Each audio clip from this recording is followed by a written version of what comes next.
ጊዜ በጣም አስቸጋሪ ፓርት ስለ ስኬት ስራው አይደለም፣ በዛ ስኬት ላይ ለመድረስ መክፈል ያለብን ዋጋ ነው እንጂ።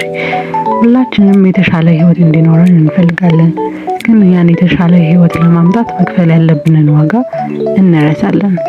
ስለዚህ ዛሬ ስለዛ ፕራይስ ነው የምናወራው። ሰላም ሰዎች እንዴት ናችሁ? ማሌት ነኝ። ለዚህ ቻናል አዲስ ከሆናችሁ እንኳን በሰላም መጣችሁ። ይሄንን ቻናል ሰብስክራይብ በማድረግ ቤተሰብ ሁኑ። ጋይስ 1000 ሰብስክራይበር መድረስ አለብን። ሶ ሌትስ ጎ። ይሄንን ቪዲዮ ላይክ እና ሼር በማድረግ ብዙ ሰዎች ጋር እንዲደርስ አድርጉልኝ። ሀሳብ አስተያየታችሁን ደግሞ ኮሜንት ላይ ጻፉልኝ። ለእናንተ ስኬት ማለት ምን ማለት ነው? ስኬትን እንዴት ነው ማግኘት የምንችለው?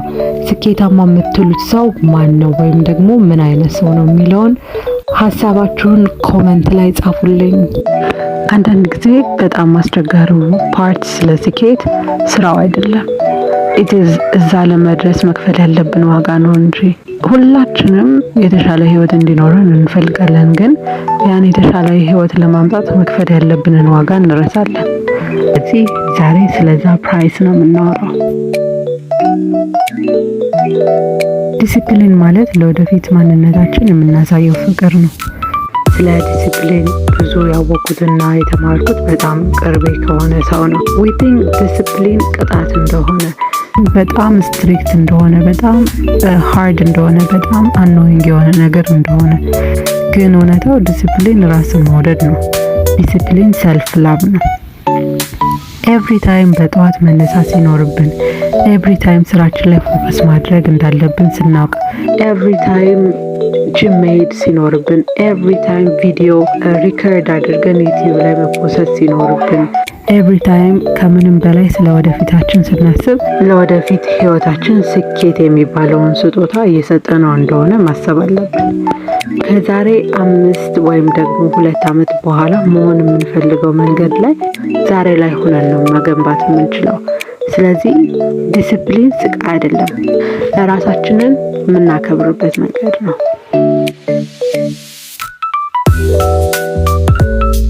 ከህልማችን የሚያስቀረን ነገር ኮምፎርት ዞናችንን መውደዳችን።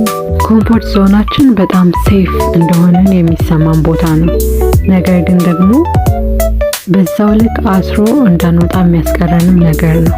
ከኮምፎርት ዞናችን ስንወጣ የመጀመሪያው የሚሰማን ነገር ፍርሃት ነው። ህልማችን እንዳይሳካ የሚያደርገው ነገር ፍርሃታችን ነው። አንድ ጓደኛዬ ምን አለኝ፣ የምንፈራው እየፈራን እንደሆነ እስከምናውቅ ድረስ ብቻ ነው። እየፈራን እንደሆነ ስናውቅ መፍራታችንን እናቆማለን ብሎኛል። በጣም ትክክለኛ ሀሳብ ነው። መፍራት በጣም ናቹራል የሆነ ነገር ነው። ያ ፍርሃት መድረስ ካለብን ቦታ የሚያስቀረን ሲሆን ግን ትልቅ የሆነ ችግርን ይፈጥራል። እኔ ዩቲዩበር መሆን የምፈልገው አሁን አይደለም፣ ከ3 ዓመት በፊት ነበረ። ግን ደግሞ ከኮምፎርት ዞኔ መውጣትን አልቻልኩም ነበር። ካሜራ ኦን አድርጎ ቪዲዮ ሪከርድ አድርጎ መፖሰት በጣም የሚያስፈራኝ ሰው ነበርኩ። እንዲሁም ደግሞ ያንን ቪዲዮ አይቶ ሰው ጀጅ ቢያደርገኝ ለኔ በጣም ዲስኮምፎርት የሚሰጠኝ ነገር ስለነበረ የዩቲዩብ ቪዲዮዎችን መስራት አልቻልኩም ነበር። የምፈልገውን ኦዲየንስ፣ የምፈልገውን ፍሪደም፣ የምፈልገውን ኮሚኒቲ ቢልድ ለማድረግ ከዛ ኮምፎርት ዞኔ መውጣት መቻል አለብኝ። ዲስኮምፎርት አክሰፕት ማላረገው ከሆነ ዩቲዩበር መሆን አልችልም። ኮምፎርት ለአሁን ደስ ይላል፣ ስኬት ግን ለሁሉ ጊዜም ነው የሚያስደስተው። ማንኛውም የተሳካለትን ሰው ብታዩ ያን ስኬት ያገኘው በዲስኮምፎርት ባለመመቸት ውስጥ ነው። በህይወት ላይ በጣም በተሻለ ሁኔታ ስኬታማ የሆኑ ሰዎች በኮምፎርት ዞናቸው የተደበቁ ሰዎች አይደሉም። ራዘር ያንን ኮምፎርት ዞናቸውን ትተው በዲስኮምፎርት ውስጥ ለመኖር የመረጡ ሰዎች ናቸው። ስኬት ሁሌም ክፍያ አለው እና ሁሉ ሰው ደግሞ ለመክፈል ፈቃደኛ አይደለም። ማንኛውም ነገር ላይ የምናገኘው ስኬት በገንዘብም በሉት፣ በሪሌሽንሺፕም በሉት፣ በጓደኛም በሉት፣ በሶሻል ላይፍም በፋሚሊም በሉት፣ በኤኒቲንግ የሚገኝ ሰክሰስ ሁሌም ቢሆን ክፍያ አለ።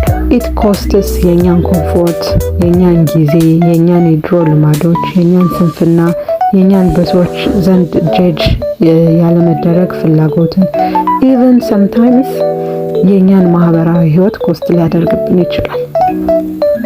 ለምሳሌ እኔ ኮንተንት ክሬተር እና ጥሩ ዩቲዩበር መሆን እፈልጋለሁ። የምፈልገውን ነገር ለመሆን ጥሩ ኮንተንት ክሬት ማድረግ አለብኝ። በሰዓት መፖስት አለብኝ። አሾድ ከማቦይስ ጥሩ የሆነ የኮንተንት አይዲያዎች ጊዜን ሰጥቼ ኤዲት ማድረግ አለብኝ። መስነፍ የለብኝም። ካልሆነ ግን መሆን የምፈልገው ስኬታማ ዩቲዩበር መሆን። ኤቭሪ ጎል የሚመጣው ከክፍያ ጋር ነው። ለክፍያ ዲስፕሊንድ መሆን ነው። ነጋችን የዛሬያችን ውጤት ነው። ያ ውጤት ደግሞ ወይ ስኬት ነው ወይ ደግሞ ጸጸት ነው። ያንን የስኬት ውጤት ለማግኘት ዛሬ ላይ ያንን ክፍያ ለመክፈል ዝግጁ መሆን አለብን። ጋይስ እስከ መጨረሻው ድረስ ስላዳመጣችሁኝ አመሰግናለሁ። ይህንን ቪዲዮ ላይክ እና ሼር በማድረግ ብዙ ሰዎች ጋር እንዲደርስ አድርጉ። ሀሳብ አስተያየታችሁን ደግሞ ኮሜንት ላይ አስቀምጡልኝ። እንዲሁም ይህንን ቤተሰብ አዲስ ከሆናችሁ ሰብስክራይብ በማድረግ ተቀላቀሉን። ቴንክስ ፎር ዋቺንግ ባይ